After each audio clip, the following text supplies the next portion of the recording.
तार के उठाने हैं, ये वो कदम हैं जो जनाब सईद ने उठाए। तारीख़ करबला में इख्तलाफ है, लेकिन बाज़ रिवायात में यह है कि जनाब सईद की उम्र बहुत ज़्यादा थी, बाज़ में है किसी और सहाबी की उम्र ज़्यादा थी, लेकिन बहरहाल ये बहुत बूढ़े थे। अबरू इतने ज़्यादा थे कि आँखों पे पड़ते थे, कमर झुकी हुई थी। फरमाया जब इमाम के खेमे में जाना चाहा, इसने अपने पेशानी पे एक रुमाल बांधा कि मेरे अबरू ऊपर हो जाएं ताकि मैं इमाम हुसैन को देख सकूं।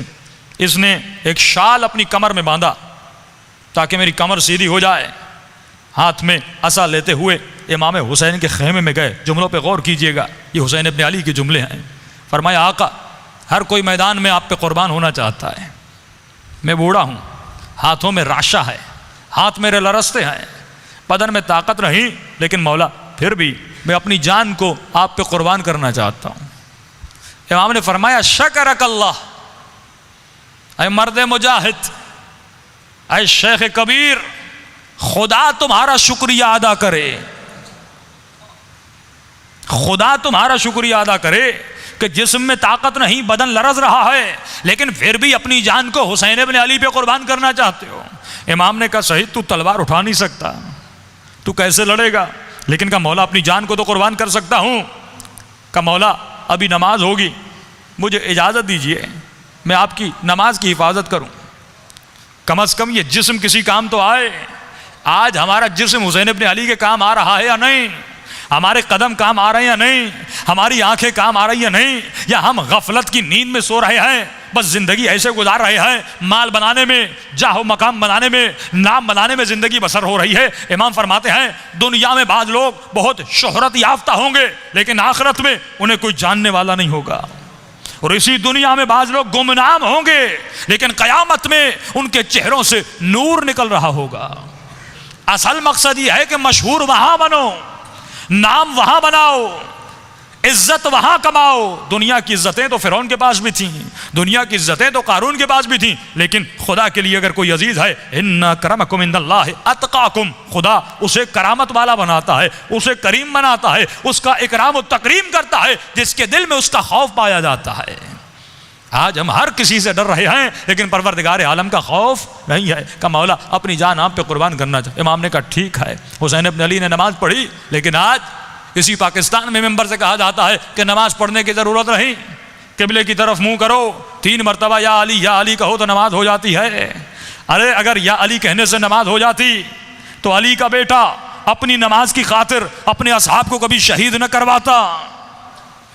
जिसका वजूद, जिसका खून, जिसका गोश अली से बना है, लेकिन 2 रकत नमाज की खातिर अपने असहाब को तीर खिलवा रहे हैं। मौला क्यों? फरमाया क्योंकि लियक़ीमुस सलात, मैं आया ही करबला में इसलिए ताकि नमाज खड़ी हो जाए, दिखा के जाऊं कि हुसैन के नज़दीक इस सजदे की अहमियत कितनी है, तौहीद की अहमियत कितनी है, इबादत खुदा की अहमियत कितनी है, मकसद खिलकत कायनात क्या है कि आप बड़ी मेहनत करके घर बनाएं, रंग रोगन करवाएं, लाखों करोड़ों अपने घर पे खर्च कर दें, लेकिन आप उस घर में जाकर रहें ना तो दुनिया कहेगी ये बेहुदा इंसान है जिसने बेमकसद घर बनाया। तो मौला यही फरमाते हैं जिस खुदा ने इतनी बड़ी कायनात बनाई, ज़मीन व आसमां, सूरज, चांद, सितारे, चरन परन, ये जितनी कायनात बनी, ये हवाएं किसके लिए बनी?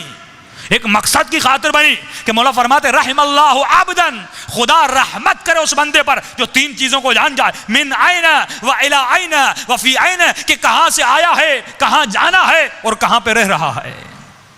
हमें यही नहीं पता कि क्यों आए और कहाँ जाना है, सामने मंजिल क्या है, कि मुस्कुराना आता है उस बंदे पर, हंसी आती है उस बंदे पर। जो अक्सर बुजुर्ग लोग ये कहते हैं कि हम कहते हैं क़िबला थोड़ा आराम कीजिए, कहते हैं क़िबला मरना तो वैसे ही है, कब्र में जाके सोना ही तो है, तो यहाँ आराम करके क्या करेंगे। जिनको यही नहीं पता कि मरने के बाद कोई नींद नहीं है, मरने के बाद कोई सोना नहीं है, मुसलसल एक सफ़र है जिसको बरज़ख में तय करना है। का मौला अपनी जान को आप पे कुर्बान करना चाहता हूँ। इमाम ने नमाज़ पढ़ना शुरू की, सलातुल खौफ पढ़ना शुरू की, एक मरतबा ये मौला की हिफाजत करने लगा। अब इस जुमलों पे गौर कीजिएगा कि जो अली का चाहने वाला, जो हुसैन का चाहने वाला, वो कभी अपने अमल से राज़ी नहीं होता, अगर मैं एक मजलिस पढ़ के राज़ी हो जाऊं और आप एक मजलिस सुन के राज़ी हो जाएं और एक 2 रकत नमाज तहज्जुद पढ़ के कोई गुरूर में आ जाए, कोई मौला का जिक्र करके गुरूर में आ जाए, मौला फरमाते अपने आमाल से राज़ी ना होना। मौला कब राज़ी हो ये सईद बताते हैं। एक मरतबा इमाम हुसैन की नमाज की हिफाजत कर रहे हैं, बूढ़ा इंसान है, आंखें ज़ईफ़ हैं, बदन ज़ईफ़ है, बदन पे राशा है। का एक मरतबा सईद अपनी बदन पर तीरों को लेते जाता था। कभी तीर इमाम हुसैन की आंख में न लगे, सईद अपनी आंख को आगे करता था। कोई तीर आंख में लग रहा है, कोई तीर सीने में लग रहा है, कोई तीर पेट में लग रहा है, कोई तीर बाजुओं पे लग रहा है। पूरा बदन सईद का तीरों से भर गया। रावी कहता है सईद के होंठ खुश्क हो गए। एक मरतबा होंठों ने हिलना शुरू कर दिया, इसके बदन ने झुकना शुरू कर दिया क्योंकि बदन से खून बहने लगा। फरमाया सईद ने दोनों हाथ अपनी कमर पर रख दिए और अपने बदन से मुखातब हुआ, अरे बदन मुझे इतनी मोहलत दे, मेरे हुसैन की नमाज खत्म हो जाए। अगर गिरना है तो गिर जाना, अगर मेरी इताअत नहीं करनी तो ना कर, लेकिन इतनी तो मोहलत दे मेरे आका की नमाज खत्म हो जाए। एक मर्तबा फरमाया जैसे इमाम ने कहा अस्सलामु अलैकुम व रहमतुल्लाहि व बरकातुहू, सईद जमीन पे गिरने लगा। लेकिन रावी कहता है मैंने कभी इतनी जल्दी हुसैन को नमाज पढ़ने के बाद उठते हुए नहीं देखा। एक मर्तबा सलाम फेरा, मौला बड़ी जल्दी से उठे और आगे दौड़े, कहीं सईद का सर करबला की जमीन पे न गिरे। हुसैन ने दोनों घुटने सईद के सर के नीचे दिए। एक मर्तबा ये सर हुसैन की गोद में आता है। मैं कहूं सईद तुमने जान कुर्बान कर दी, तुमने तीर खाए, इतने बुढ़ापे में अपनी जान को हुसैन पर कुर्बान किया, जबकि तुझ पर इतना जिहाद वाजिब भी नहीं था। अगर तू बैठ जाता फिर भी वो भी मंजूर था, लेकिन तुमने अपनी जान को कुर्बान किया। ऐ सईद अब तो तू अपने अमल से राजी हो जा। हम अपनी मजलिसों से राजी हो गए, हम अपनी नमाजों से राजी हो गए, हम अपने अमाल से राजी हो गए, हम अपने सदक़े और खुम्स से राजी हो गए। सईद तू भी राजी हो जा, अपने मौला की हिफाजत की है। लेकिन सईद कहता मैं राजी नहीं हूंगा। एक मर्तबा पहला सवाल जो हुसैन अपने अली से किया, कब मौला मुझे ये बताइए कि आप मुझसे राजी हैं। यानी जब तक अपने मौला की जबान से नहीं सुनता तब तक अपने अमल से राजी नहीं होता। आज हमने किस इमाम से सुना कि इमाम ज़माना ने कहा मोमिन मैं तुमसे राजी?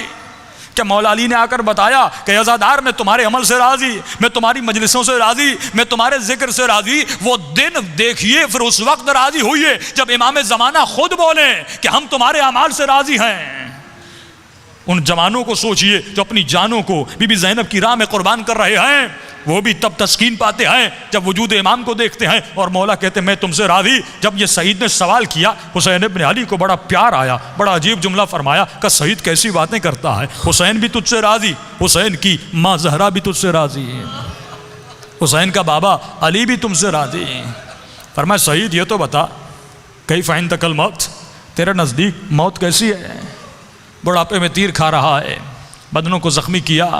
सईद कहता मौला अगर 100 मरतबा अल्लाह पैदा करे, 100 मरतबा आप पर अपनी जान देने के लिए तैयार हूँ। करबला के हर शहीद ने यह जुमला कहा, इसकी तशरीह कल करूँगा कि मौत अहला मिनल असल, हमारे लिए शहद से ज़्यादा मीठी है।